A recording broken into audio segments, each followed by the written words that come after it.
नमस्कार, रिपब्लिक भारत देख रहे हैं आप। आपके साथ मैं हूं मीनाक्षी रजक। इस बुलेटिन में हम आपको दिखाएंगे देश और दुनिया से जुड़ी तमाम खबरें, वो भी मात्र 30 सेकंड की रिपोर्ट में। खबर क्या है फिलहाल बता रही है मेरी सहयोगी प्रियंका।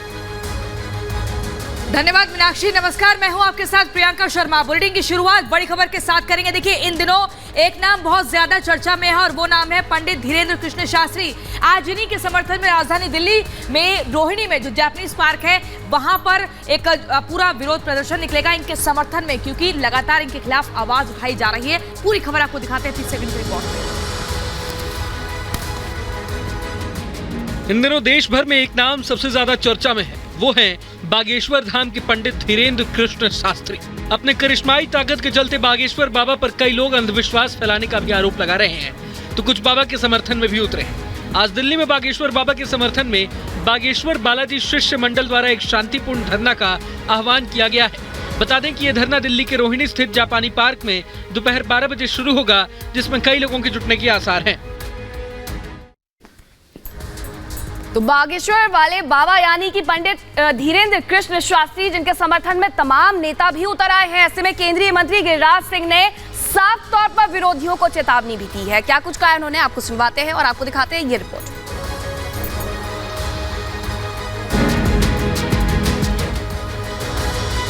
एक तरफ पंडित धीरेन्द्र शास्त्री लगातार विरोध का सामना कर रहे हैं, तो वहीं अब खुद केंद्रीय मंत्री गिरिराज सिंह ने बागेश्वर बाबा को सपोर्ट किया है और कहा है कि जो लोग अपने सामर्थ्य से काम करते हैं उन पर आरोप लगाना गलत है। किसी के सामर्थ्य को जब तक विज्ञान के तल पर बिना देखे हुए अंधविश्वास कहना उचित नहीं। पंडित धीरेन्द्र शास्त्री के समर्थन में बीजेपी नेता राम दंगोरे ने एक बहुत बड़ा बयान दिया है। क्या कहा है 30 सेकंड की रिपोर्ट में। बागेश्वर धाम सरकार के समर्थन में बीजेपी के कई नेता आ गए हैं। सीनियर नेता कैलाश विजयवर्गीय के बाद अब बीजेपी विधायक राम दांगोरे भी बाबा के समर्थन में उतर आए हैं। बाबा बागेश्वर के समर्थन में बीजेपी ने कहा है कि लोग दूसरे धर्मों में फैले अंधविश्वास पर सवाल नहीं उठाते, लेकिन सनातन धर्म में हो रहे चमत्कार पर सवाल उठाया जाता है। बागेश्वर धाम सरकार अगर किसी के लिए उम्मीदें बांध रहे हैं, उनका काम कर रहे हैं, अगर उनको पॉजिटिव वे में ले जा रहे हैं तो क्या गलत कर रहे हैं।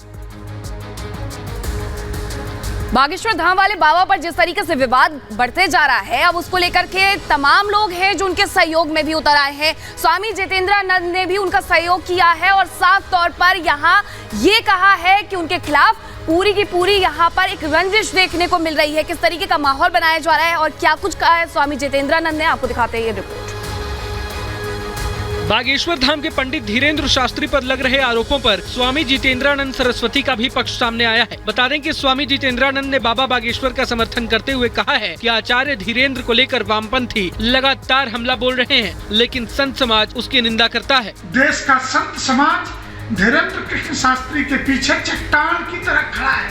ये लड़ाई धीरेन्द्र कृष्ण शास्त्री की नहीं, ये सनातन हिंदुओं के संत समाज और धर्माचार्यों की है और इसको अब हम धार देंगे। और अब बात है कि आज अयोध्या में भारतीय कुश्ती संघ की एक बड़ी बैठक होने वाली है। इस बैठक में क्या कुछ खास होगा 30 सेकंड की रिपोर्ट में जल्दी से आपको दिखाते हैं। भारतीय कुश्ती संघ पर लगे घोर आरोपों के बीच आज अयोध्या में WFI की AGM और एग्जीक्यूटिव लेवल मीटिंग होने जा रही है। अयोध्या के नंदिनी नगर स्पोर्ट्स स्टेडियम में यह बैठक होगी। हालांकि इस मीटिंग में बृजभूषण शरण सिंह के शामिल होने पर अभी भी संशय बरकरार है। बता दें कि बृजभूषण सिंह पर विनेश फोगाट ने महिला खिलाड़ियों की यौन शोषण का गंभीर आरोप लगाया है। वहीं खिलाड़ी अंशु मलिक ने जंतर मंतर पर मंच पर कहा था कि बृजभूषण सिंह महिला खिलाड़ियों के कमरे के सामने ही रूम लेते थे और उस कमरे को हमेशा खुला रखते थे। जंतर मंतर पर पहलवानों का 3 दिन तक धरना प्रदर्शन चलता है और उसके बाद भारतीय कुश्ती महासंघ पर बड़ा एक्शन लिया जाता है। और अब फिर से भारतीय कुश्ती महासंघ पर एक और एक्शन लिया गया है। एक और व्यक्ति हैं जिन्हें पद से हटा दिया गया है। कौन है वो व्यक्ति, आपको दिखाते हैं इस रिपोर्ट में। केंद्र सरकार की खेल मंत्रालय ने WFI की सभी गतिविधियों को तब तक के लिए स्थगित करने का निर्णय लिया है जब तक कि ओवरसाइट कमेटी की औपचारिक रूप से नियुक्ति नहीं होती।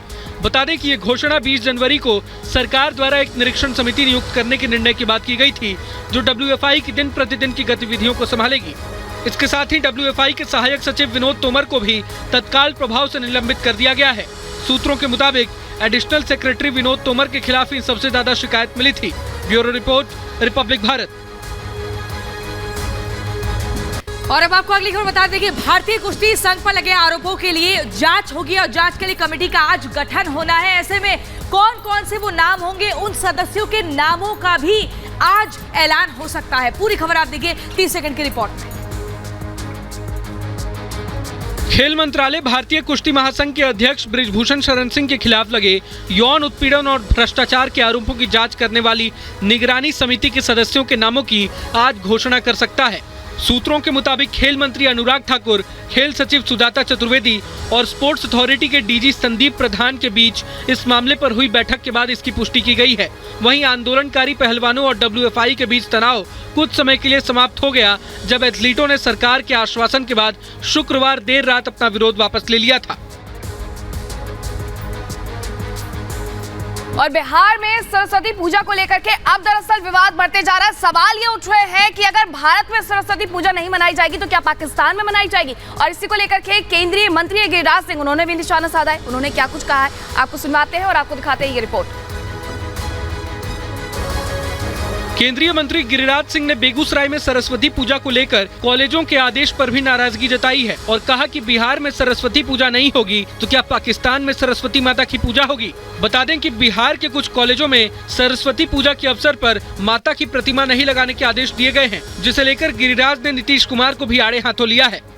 कह दिया गया सरस्वती पूजा नहीं मना सकते। क्या बिहार को पाकिस्तान और मुस्लिम कंट्री बना देंगे? गिरिराज सिंह ने बिहार के मुख्यमंत्री नीतीश कुमार पर तीखा प्रहार किया है। मानस विवाद के मुद्दे पर इस गठबंधन पर किस तरह से गिरिराज सिंह ने निशाना साधा, 30 सेकंड की रिपोर्ट में आप देखिए। बिहार के बेगूसराय से सांसद और केंद्रीय मंत्री गिरिराज सिंह ने नीतीश कुमार पर बड़ा हमला बोला है।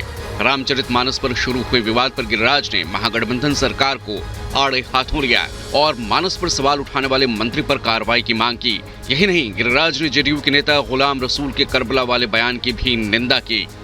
मुख्यमंत्री लाचार दिख रहे हैं। धृतराष्ट्र की भूमिका में सत्ता की गद्दी पाने के लिए उनकी बात मंत्री नहीं मान रहा है। ये अपने कर्तव्य का पालन नहीं कर रहे हैं कि उस पर कार्रवाई करें।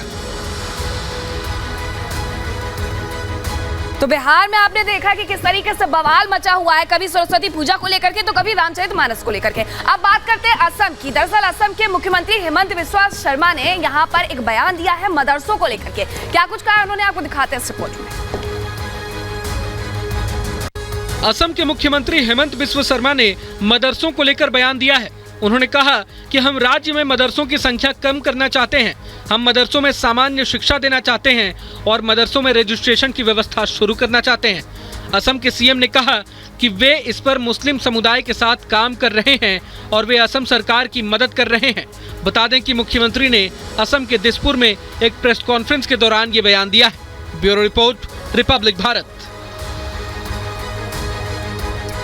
बीजेपी सांसद साक्षी महाराज ने चुनाव में टिकट को लेकर ऐसा क्या कह दिया कि वो चर्चा में आ गए, आपको दिखाते हैं 30 सेकंड की रिपोर्ट। 2024 के लोकसभा चुनाव को लेकर उन्नाव जिले से सांसद साक्षी महाराज ने बड़ा बयान दिया है। उन्होंने दो टूक कहा कि चुनाव लड़ेंगे तो केवल उन्नाव लोकसभा सीट से। ये पहली बार नहीं है जब साक्षी महाराज ने सीधे तौर पर पार्टी को चेतावनी दी हो। इससे पहले भी लोकसभा चुनाव में साक्षी महाराज ने ये तक कह डाला था कि टिकट कटने पर अंजाम बुरा होगा। मैं चुनाव तो लड़ूंगा तो केवल उन्नाव से ही लड़ूंगा, नहीं तो हरिद्वार में विश्राम करूंगा।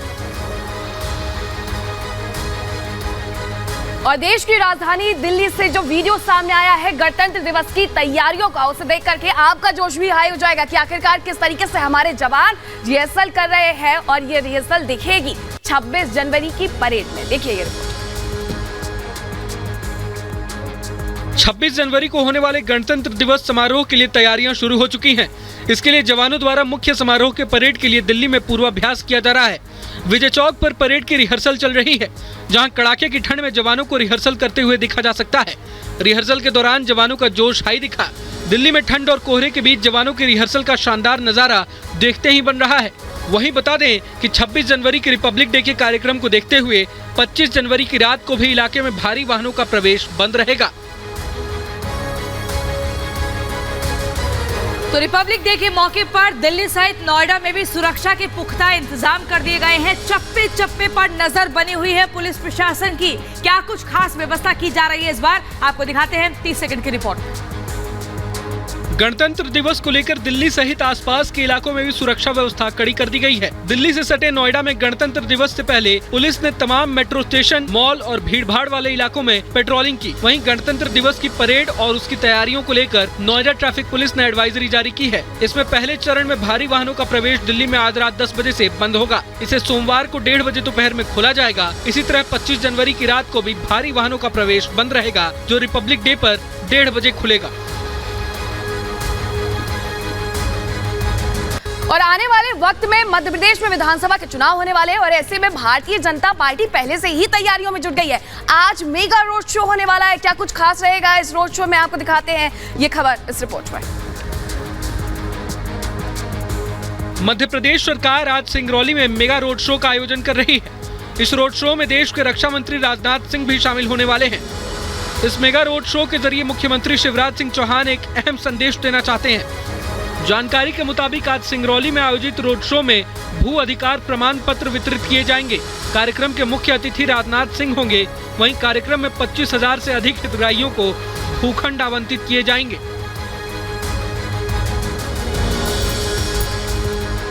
आज यूपी बीजेपी की प्रदेश की कार्यकारिणी बैठक होनी है और इस बैठक में आगामी लोकसभा चुनावों को लेकर भी ठोस रणनीति पर चर्चा हो सकती है। पूरी खबर आपको दिखाते हैं 30 सेकंड की रिपोर्ट।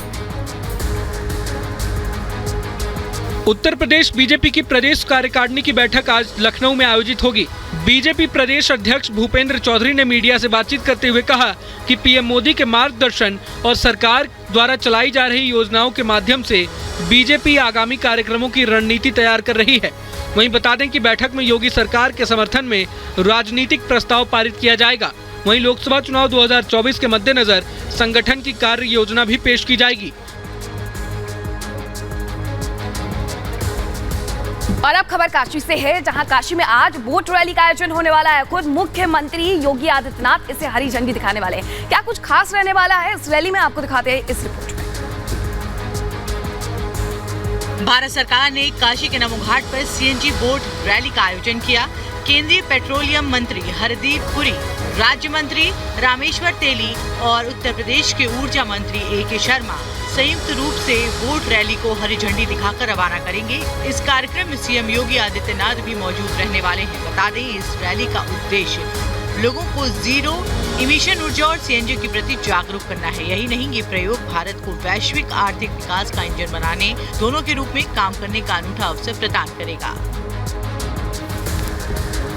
लखनऊ शहर को आज एक नया फ्लाईओवर मिलने जा रहा है और शहर के लिए ये फ्लाईओवर कई मायनों में खास है। आखिर क्यों, 30 सेकंड की रिपोर्ट में दिखाते हैं। लखनऊ की शहीद पथ को एयरपोर्ट से जोड़ने के लिए बनाए गए लिंक फ्लाईओवर की आज से शुरुआत हो सकती है। बता दें, काफी समय तक विवादों में फंसे रहने के बाद 1 साल पहले इस फ्लाईओवर का निर्माण शुरू हुआ था। इसके शुरू होने पर लोग सीधे शहीद पथ से एयरपोर्ट तक और एयरपोर्ट से शहीद पथ तक आ सकेंगे। वहीं एयरपोर्ट के काम में भी इससे तेजी आ सकती है। देश में G20 सम्मेलन से पहले इस फ्लाईओवर के बन जाने से लखनऊ शहर में ट्रैफिक संबंधी समस्याओं में निपटारा मिलने की उम्मीद है। और डीजीसीए को एक नया डायरेक्टर मिल गया है, विक्रम देवदत्त। लेकिन विक्रम देवदत्त आखिरकार हैं कौन, देखिए इस रिपोर्ट में। डीजीसीए के अगले महानिदेशक के रूप में विक्रम देवदत्त को नियुक्त किया गया है। कैबिनेट की नियुक्ति समिति ने विक्रम देवदत्त की नियुक्ति पर शनिवार को मुहर लगाई। वो डीजीसीए के अगले महानिदेशक होंगे। बता दें कि विक्रम देवदत्त भारतीय प्रशासनिक सेवा में वरिष्ठ अधिकारी हैं। दत्त 1993 बैच के आईएएस अधिकारी और वर्तमान में air India asset holding limited के अध्यक्ष और सीएमडी के रूप में कार्यरत हैं। वो 28 फरवरी को डीजीसीए प्रमुख अरुण कुमार के रिटायर होने पर डीजीसीए के प्रमुख के रूप में कार्यभार संभालेंगे। जम्मू कश्मीर को फिर से बम धमाके से दहलाने की कोशिश की गई है और ऐसे में लगातार इलाके में अलर्ट जारी हो चुका है, निगरानी रखी जा रही है, लेकिन डर और दहशत का माहौल बन गया है। पूरी खबर आप देखिए 30 सेकंड की रिपोर्ट में। जम्मू के नरवाल इलाके में धमाके के बाद पूरे इलाके में तलाशी अभियान चलाया जा रहा है। गणतंत्र दिवस और राहुल गांधी की रैली के चलते इन दिनों पूरे इलाके में सुरक्षा कड़ी है। बावजूद इस तरह की घटना बड़ी साजिश की तरफ इशारा कर रही है। नरवाल इलाके में लगातार 2 सीरियल ब्लास्ट में कई लोग गंभीर रूप से घायल हुए। वहीं पुलिस ने पूरे मामले में 6 लोगों को हिरासत में लिया है। इसके अलावा घायलों को 50-50 हजार रुपए आर्थिक सहायता देने को कहा गया है। और जम्मू कश्मीर के कुछ हिस्सों से ऐसी तस्वीरें सामने आई थी जहां एवलांच हुआ था और अब एक बार फिर से भारी हिमस्खलन की चेतावनी दी गई है। रिपोर्ट में क्या कहा गया है, आपदा प्रबंधन के द्वारा जो जारी की गई है, आपको दिखाते हैं इस रिपोर्ट में। जम्मू कश्मीर के 9 जिलों में हिमस्खलन की चेतावनी जारी की गई है। जम्मू कश्मीर के 9 जिलों में अगले 24 घंटों के लिए ये चेतावनी जारी की गई है। आपदा प्रबंधन प्राधिकरण ने कहा कि अगले 24 घंटों में मध्यम खतरे के स्तर के साथ हिमस्खलन गांदरबल जिले में 2500 मीटर से ऊपर होने की आशंका जताई गई है। अगले 24 घंटों में अनंतनाग, बांदीपुर, बारामूला, डोडा, किश्तवाड़, कुलगाम, कुपवाड़ा, पुंछ और रामबन जिलों में 2500 मीटर से ऊपर हिमस्खलन होने की आशंका है। तो अगली खबर हरियाणा के यमुनानगर से, जहां पर बदमाशों को चोरी करना भारी पड़ गया। गांव वालों ने पकड़कर ऐसी सजा दे डाली जिसके बाद से ये एक चर्चा का विषय बन गया। आखिर क्या सजा दी है, आप देखिए इस रिपोर्ट में। हरियाणा के यमुनानगर के गांव खारवन में चोरी करने के आरोप में 3 युवकों को अर्धनग्न कर गलियों में घुमाने का मामला सामने आया। युवकों को चोरी करने के आरोप में गांव की गलियों में घुमाया जा रहा था। ये घटना शुक्रवार की बताई जा रही है, लेकिन शनिवार को इसका वीडियो सोशल मीडिया पर वायरल हुआ। जानकारी के अनुसार गांव खारवन में हर्ष रोलिंग के नाम से शटर लगाने की दुकान है। श्यामलाल दुकान बंद कर किसी काम से थोड़ी देर के लिए कहीं चला गया। आरोप है कि इस दौरान 3 युवकों ने दुकान पर रखे लोहे के एंगल सीधा करने का बट चोरी कर लिया। खबर तेलंगाना से है, जहां एक कार प्रदर्शनी का आयोजन किया गया था, लेकिन अचानक से इस कार प्रदर्शनी में आग लग गई और 6 गाड़ियां जल करके खाक हो गई। देखिए ये रिपोर्ट। तेलंगाना में एक कार प्रदर्शनी में शनिवार देर रात को भीषण आग लग गई। हैदराबाद नुमाइश प्रदर्शनी पार्किंग में पहले एक इलेक्ट्रॉनिक कार में आग लगी। आग इतनी भीषण थी कि देखते ही देखते ये 5 कारों तक फैल गई। एबिडस पुलिस स्टेशन के इंस्पेक्टर BR प्रसाद ने बताया कि भीषण आग में 3 कारें जलकर राख हो गयी और 3 अन्य आंशिक रूप से जली हैं। हालांकि जब तक आग बुझाई गई तब तक कुल 6 गाड़ियां इसकी चपेट में आ चुकी थी। पुलिस ने सभी कार मालिकों की पहचान करने की बात कही है। तो अगली खबर हरियाणा के पानीपत के पास रिफाइनरी में एक बड़ा हादसा हो गया, जिसके बाद कई लोग जख्मी हुए हैं, घायल हो गए हैं। लेकिन ये हादसा आखिर हुआ कैसे, क्या इसके पीछे वजह बताई जा रही है, 30 सेकंड की रिपोर्ट में आपको दिखाते हैं। हरियाणा के पानीपत में रिफाइनरी के पास गोल चक्कर पर एक बड़ा हादसा हो गया। यहाँ केमिकल से भरे टैंकर में गैस वेल्डिंग करते वक्त ब्लास्ट हो गया। ब्लास्ट इतना भयंकर था कि टैंकर के परखच्चे उड़ गए। इससे 2 लोगों की मौके पर ही मौत हो गई, जबकि एक गंभीर रूप से घायल हुआ है। हादसा होने पर स्थानीय लोग और राहगीर दौड़कर मौके पर पहुंचे और बचाव कार्य शुरू किया गया। मामले की सूचना पुलिस को दी गई। सूचना मिलते ही पुलिस और एम्बुलेंस मौके पर पहुंची और हादसे के शिकार हुए सभी लोगों को तुरंत सिविल अस्पताल ले जाया गया। और नेपाल में बड़ी सड़क दुर्घटना हुई है। दरअसल यहाँ एक बस जो कि भारत से नेपाल की तरफ जा रही थी, अचानक से खाई में गिर जाती है।